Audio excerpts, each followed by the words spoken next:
Ayan na po, naglabas na po ng official list ito pong House of Representative, particular na mga kabida, ito pong TRICOM, ano?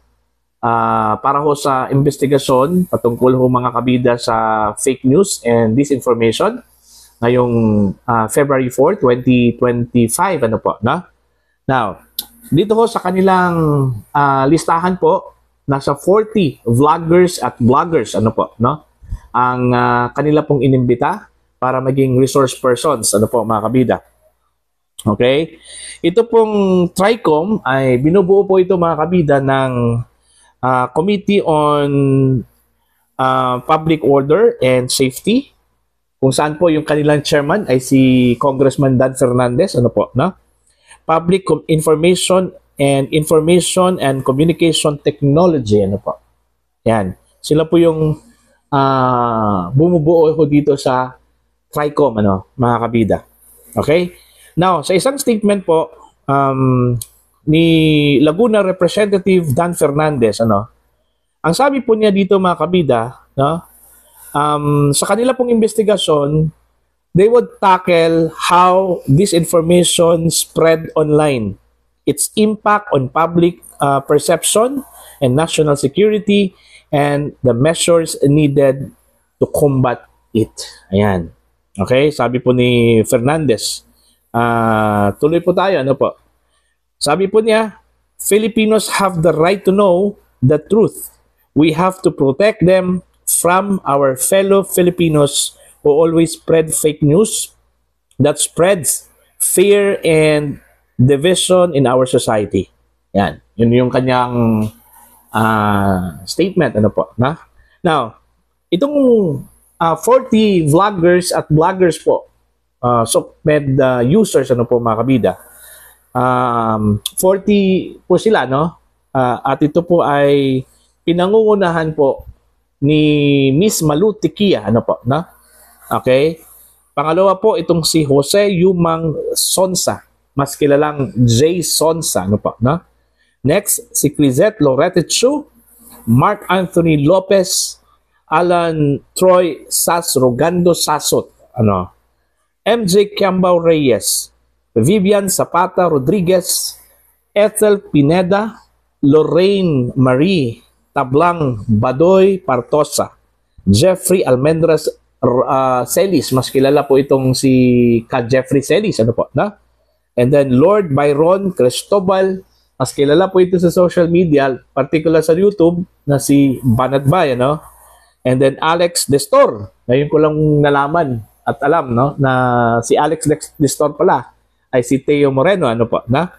And then Aaron Peña ng Old School Pinoy, Glenn Chong, Manuel Mata Jr.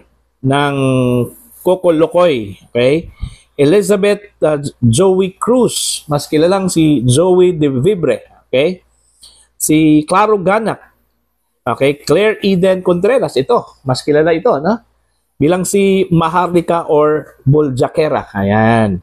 Okay? Pero nasa US yan, ano? Paano ho siya maka-attend ho mga kabida sa hearing ngayong February 4, ano po, no? Okay, Jonathan Morales. Ito po yung dating PDEA agent na naging vlogger na po, mga kabida, no? And then si Cyrus Preglo, yung aking idol, na si Optics Politics, ano po, no? Si Maricar Serrano, Ernesto Abines, mas kilalang si Sir June Abines, ano? Attorney Trixie Cruz Angeles, okay? Julius Milanosi, Maui, okay? Or Maui Spencer, ano po? Darwin Salceda, mas kilalang si Boss Dada TV, ano? Si Elmer Hugalbot or EB Hugalbot, Cathy Binag, ano? MJ Mondihar ng SMNI, okay? Si Susain Batalia, mas kilalang I am Shenwin, okay? O Shanwin. Jose o si Joe Smith Medina ng Political Witch Boy, and then Jeffrey G. Cruz, alright? JCCU or JJ Cruz, ano? Alvin Montero, si Kister Ramon John Balibalos Tan, or si Mr. Real Tucker or Real Tucker, okay? Edwin Hamora or si Reina Elena, okay? Maria Florenda Espinilla Duque, okay? Or si Feebles Duque. Then Dr. Richard Tesoro Mata ng Dr. Richard and Erica Mata. Ayan. Okay? Si Ahmed Paglinawan ng Luminous by Trixie and Ahmed. And then Ryan Lingo, Attorney Enzo Recto or Attorney Ricky Tumutong o Tumutorgo. And the last but not the least, ito pong si Ross Flores del Rosario ng WhatsApp Philippines. Yan. Ito po yung mga inimbita po, no?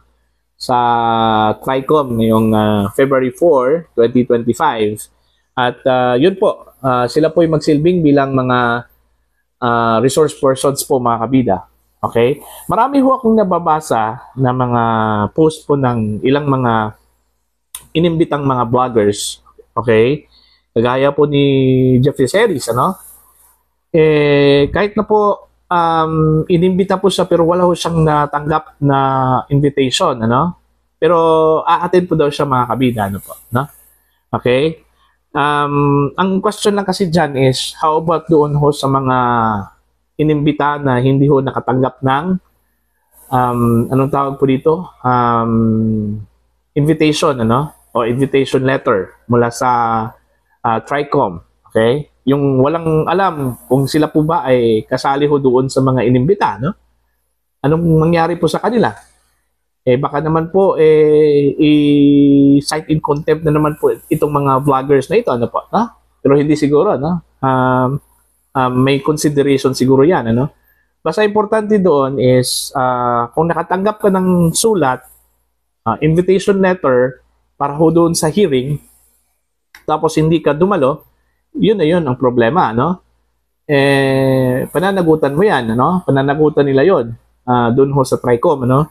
Pero kung inimbita ka, nasa listahan ka, pero wala kang imbitasyon, hindi mo alam, nakasali ka doon sa listahan, ano po, no?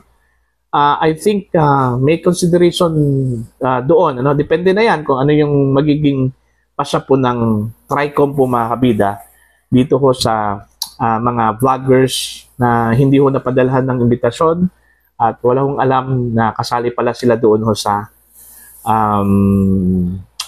imbitasyon po para sa hearing, no? Ngayong February 4, 2025. Ayan. So, bakit po ito nangyari, no? Ito hong TRICOM hearing, ano po, mga kabida? Kasi ho, ang pagkaalam ko po, mga kabida, umalma po itong mga mambabatas po natin. Kasi may mga posts daw mula sa mga vloggers or bloggers na medyo nakakasira ho daw sa imahe po ng House of Representatives, no? Lalong-lalo na po yung Quad Committee, ano, mga kabida, no? At hindi lang po nakakasira, kundi may mga posts daw na medyo disadvantage na po pagdating ho sa seguridad, ano? At yun nga, yung bawat Pilipino ay deserve nila yung makatanggap po ng eksaktong balita, no? Yung tamang balita at hindi ho yung fake news or disinformation na siyang magiging ugat, mga kabida, doon ho sa kaguluhan, pagkawatak-watak, ano po, no? Ng mga Pilipino, ano po, mga kabida. Kaya gusto nilang linawin po ito at in fact, kabilang doon sa kanilang inimbita, mga kabida, ito pong mga resource person, okay? Itong mga resource person po mula sa Google, sa Meta, no? ByteDance or TikTok, no? And officials from the National Bureau of Investigation, Philippine National Police, and the Department of Justice, no? So sabi po ni Congressman Fernandez, the government agencies mentioned will talk about the regulatory challenges and enforcement mechanism against online disinformation. So ito ay isang uri po ng pag-legislate po ng batas, in aid of legislation pa rin, no? on how to counter fake news and disinformation po, mga kabida. Anong sa tingin po ninyo, mga kabida, dito ho sa pag-imbita po ng TRICOM, dito ho sa mga vloggers at saka bloggers, ano po, no? Mga SOCMED users, ano? Kung saan po ay critical po laban po sa gobyerno. Dahil ho, may mga komento po na nababasa po ako dito, mga kabida, na kung saan po ay tinatanong po nila kung bakit po halos mga Duterte vloggers po ito, no? Mga pro-Duterte vloggers. Eh bakit wala pong mga pro-Marcos or pro-BBM vloggers na inimbita ho daw, no?